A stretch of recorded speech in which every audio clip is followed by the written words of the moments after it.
Aren't you going to have to compromise on something around I don't healthcare know. subsidies to Here's end the this problem. thing? They want to give 1.5. They have a deal. We have a deal. We just want an extension.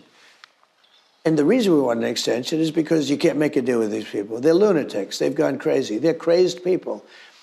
Trump derangement syndrome. There really is that disease. At first, I found it to be amusing. Now I find there really is. They want $1.5 trillion for health care for illegal aliens that come into our country. If we do that, it will jeopardize the health care of the citizens of our country. So we're not going to do that.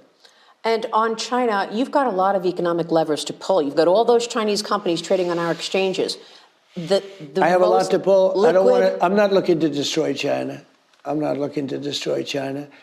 But, you know, China's taken out trillions of dollars, not hundreds, over the years, trillions of dollars.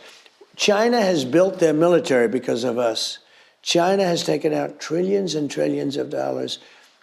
And then I came along my first term, as you know, I took out hundreds of billions of dollars from China. You know, I tariffed China.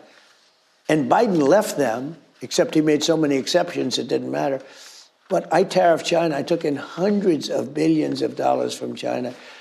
And now they forced me to charge them what is the equivalent of 155 to 157%. But they need our capital markets. I mean, we're funding the expansion of these companies tied to the military. I think they do. But look, they have a very smart leader.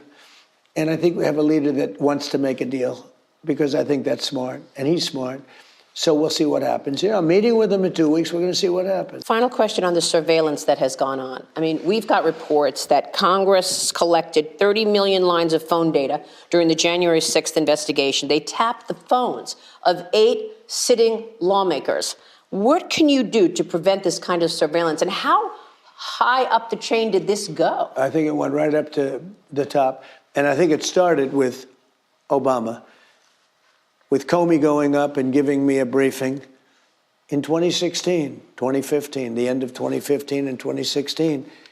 And then I said to him, who knows about this? He said, President Obama, his wife, and Joe Biden. They sat in the Oval Office talking about it. But it went all the way through. Obama was involved. Biden was involved, everybody. And then they got this guy, deranged Jack Smith, a lunatic. And they put him in because he was the meanest prosecutor you could find. He was sort of a failed prosecutor because he'd failed because he'd always go too far. And now he really went too far.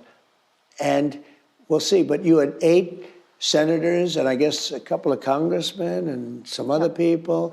But you had, maybe worse than that, you had a House raided of the ex-president of the United States, who actually won the second election by a lot. Were they looking for that report on Russia collusion? I heard that they were looking because they thought there was a report bad about them. They thought I had it, which I didn't have. I didn't have anything of any merit.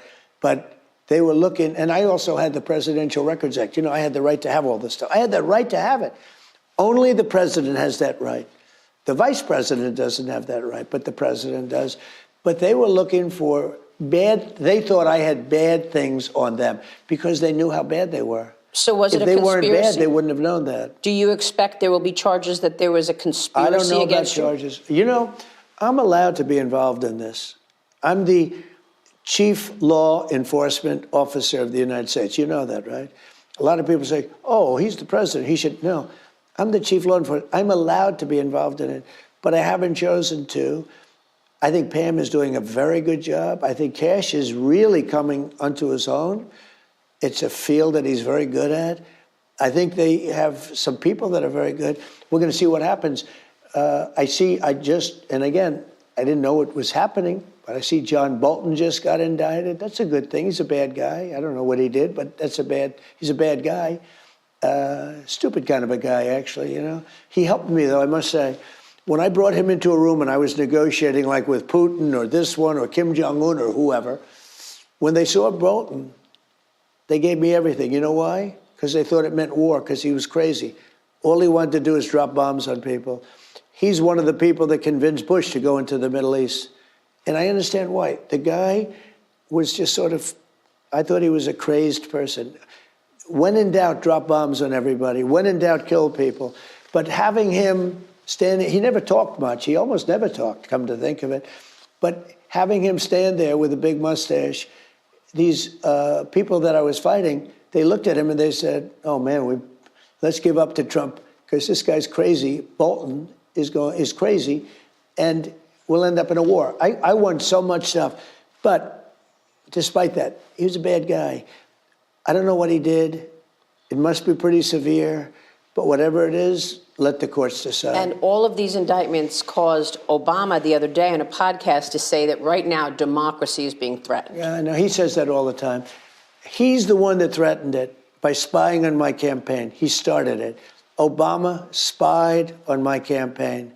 And he did it knowing it was illegal. He knew it was illegal, but he started the whole thing. And there were a lot of dishonest people. And I suspect they'll be caught. Mr. President, thank you.